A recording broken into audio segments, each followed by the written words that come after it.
War Pigs, baby. Week 9, get another win. I think this is 2-game winning streak for me. We'll check that in a second. But yeah, whooped my opponent.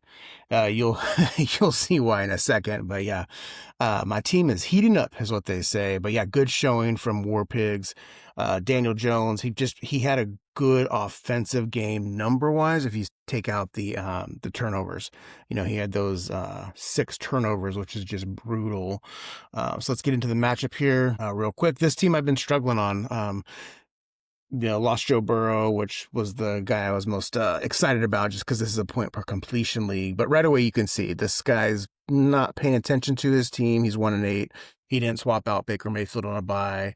Didn't swap out Saquon Barkley. So if I was going to lose this matchup, I probably should have just phoned it in. But look at Daniel Jones, 75 points, even with his 5 turnovers. Michael Pittman, solid. CeeDee Lamb gets 15 under what we were projecting. TreVeyon Henderson. Trey McBride scored that touchdown, so he was right around projections, which is good. DJ Moore finally had a good showing. But again, it's that Bear, Bengal. The defenses shouldn't even have been out there. It's like they weren't playing. So DJ Moore goes off. I really was debating whether I'd play him or not, but because Cincinnati's defense is so poor with DJ Moore, then Chimere DK, it's the return yards. He had 215 return yards and he had a punt return for a touchdown. So he gets 29 points. This guy's kind of locked into my team right now.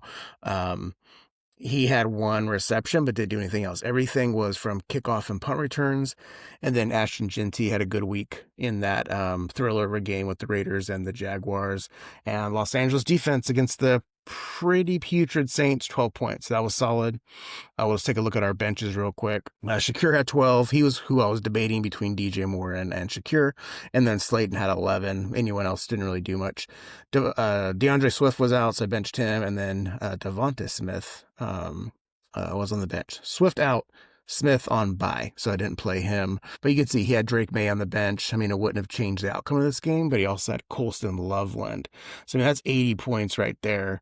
I still would have won, but his team would have looked very different if he had just plugged in those 2 guys and wouldn't have had that goose egg from Barkley and Saquon.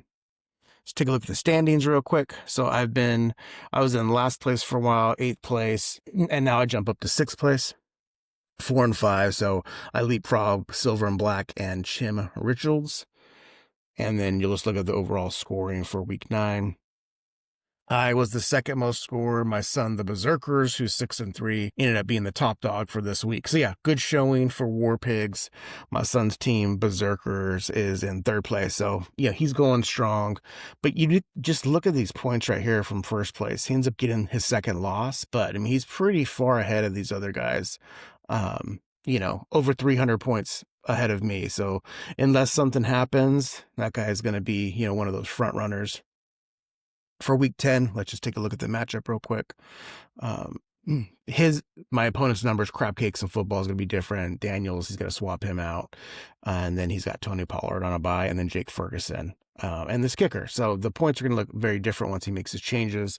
I'm going to roll Jones again, Pittman, Moore. Yeah, he's going against the Giants, not a defensive powerhouse, even though their pass rush is good.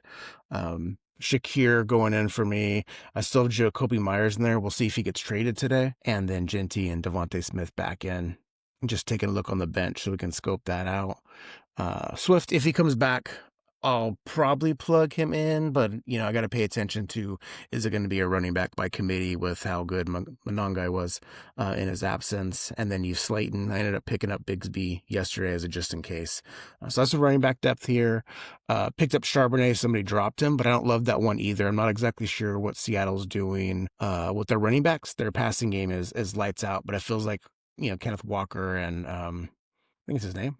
Kenneth Walker and Charbonnet are rotating series, splitting carries. So at this point, not planning to make any other waiver wire additions, but I'll look at throughout the week to see if anyone's hurt. So there's next man up to plug and play if it's a good matchup.